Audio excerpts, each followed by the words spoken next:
Dans ce reportage enregistré avant sa mystérieuse disparition, le président affirme notamment avoir été prêt à tout pour récupérer la Crimée. Réapparition en public de Vladimir Poutine après une absence de 10 jours, une absence qui a provoqué de nombreuses rumeurs sur son état de santé. Et ces rumeurs, le président russe vient de les traiter il y a quelques minutes de ragots. Je l'ai dit ouvertement à mes collègues, c'est notre territoire historique. Des Russes y vivent et ils sont en danger. Nous ne pouvons pas les abandonner. Nous devons négocier avec Bachar el-Assad, a déclaré John Kerry, alors que la guerre civile en Syrie entre dans sa 5e année. Avec les efforts de nos alliés, la pression sera de plus en plus forte sur Bachar el-Assad. Au final, il faudra négocier avec lui. Manuel Valls a pour objectif, avec ses dernières propositions, ses derniers discours, de faire monter le Front National, le faire monter tellement qu'à un moment, il n'y ait plus rien entre le Front National et le Parti Socialiste. 41% des habitants de l'Aisne voteraient pour le Front National dès le premier tour et encore plus dans certaines catégories. Regardez, le vote FN est encore plus élevé chez les jeunes et encore plus chez les ouvriers. Merci à Manuel Valls, finalement, est-ce qu'il vous sert davantage qu'il ne vous dessert? Mais sous les noms, on ne va pas encore lui attribuer le titre de directeur de campagne du Front National. Ce sondage auprès des ouvriers de l'Aisne donne seulement 13% qui voteraient pour le PS, seulement 12% pour l'UMP et par contre 59% a déclaré soutenir le FN. J'ai envie de dire à tous ces électeurs qui sont tentés aujourd'hui par le Front National, ne capitulez pas, ne renoncez pas, ne vous résignez pas. Il y a une autre politique qui est possible. Oui, je reconnais, on n'a pas été bon depuis des années. Ils sont angoissés pour leur poste, leur mandat, on le comprend bien. On a tous vu que Manuel Valls était très agacé. Il faut qu'il se ressaisisse, qu'il retrouve la sérénité qu'on attend d'un chef de gouvernement, son sang-froid, et qu'il travaille. On nous dit, est-ce qu'il n'en fait pas trop contre le Front National? Enfin, pardonnez-moi, mon sentiment, c'est que depuis quelques années, on n'en fait pas assez contre le Front National. Ça n'est pas diaboliser le Front National, comme je l'entends ici ou là, que de dénoncer le Front National pour ce qu'il est. C'est le parti de la haine. Ces candidats Front National qui se présentent aux élections départementales. Pour certains, appellent au massacre des Juifs. Pour d'autres, traitent les Arabes de sous-merde. Pour d'autres, enfin, comparent l'homosexualité à la zoophilie. Bien, moi, je trouve qu'il faut le dire. Il faut le dire haut et fort. Et à partir du moment où il a pris la tête de la campagne socialiste, si le Parti socialiste subit un lourd échec, je ne vois pas d'autre possibilité pour lui que de quitter son poste.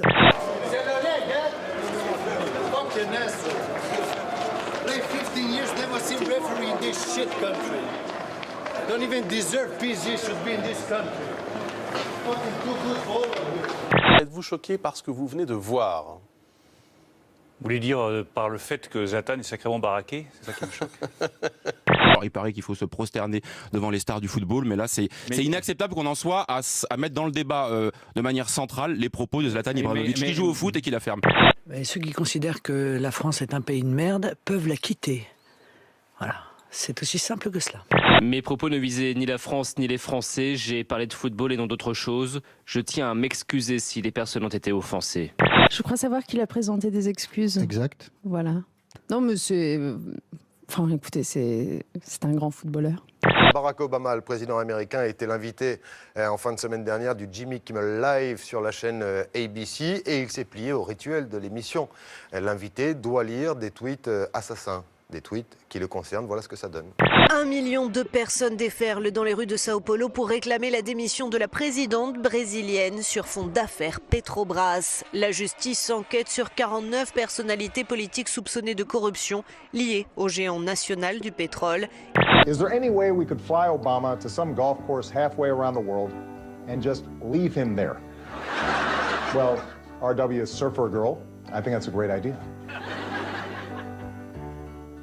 A 30 rack of Coors Light is $23 now at Sunstop. Thanks, Obama. Un projet de loi fait à la hussarde. Le tiers payant, inéluctablement, concourra à une augmentation des mutuelles. Donc ce sont encore les patients qui paieront. Cruel avec Marisol Touraine, regardez-moi ça. Le diagnostic est sans appel, vous avez les yeux plus gros que le ventre. Beaucoup m'ont dit, vous savez, lorsqu'on fait le tiers payant pour la CMU, aujourd'hui, puisque ça existe pour la CMU, il arrive qu'on soit payé avec retard. J'ai dit très bien, garantie de paiement en moins de 7 jours. Et si ce délai n'est pas respecté, eh bien on vous paiera des pénalités de retard. Rendez-nous Roselyne, voilà, pas de loi santé, évidemment ma petite Roselyne, ils sont nostalgiques. Je reste sur le grand 8. Des mannequins squelettiques et des ados anorexiques, un député socialiste va déposer 2 amendements aujourd'hui pour lutter contre ce qu'on appelle la dénutrition. C'est d'interdire à des agences de recruter des mannequins en état de dénutrition, pas maigres, en état de dénutrition. Ça passe par un certificat médical qui garantira que les mannequins sont en état de travailler et qu'elles ne sont pas en danger du point de vue de leur santé. Ce pas des filles malades, c'est des filles qui ont une morphologie différente. On ne va pas légiférer sur tout. Et des certificats médicaux, on en a besoin pour la profession de mannequin. Tous les mannequins sont suivis. On a un certificat, c'est un métier, ils sont salariés, donc ils passent des visites médicales. Donc c'est ridicule. Cette météorite qui a réussi l'exploit de faire parler d'elle, du Tyrol autrichien à l'Alsace.